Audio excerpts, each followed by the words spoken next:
So, a little quick video. This is an Armstrong CBV -2.5 balancing valve at the base of a 400-foot riser.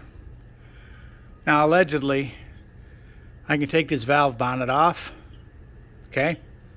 I can take this valve bonnet off and replace the gasket and O-ring that's leaking on this. But I gotta be honest, removing that valve bonnet at the base of a 400-foot riser with 200 pounds of pressure, I just have an unsettled feeling.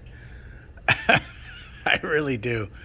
I got my guy turning the pumps off right now just to take a little head out of the system, but yeah, let's hope we don't get wet on this one, because that's going to be an absolute mess if we do.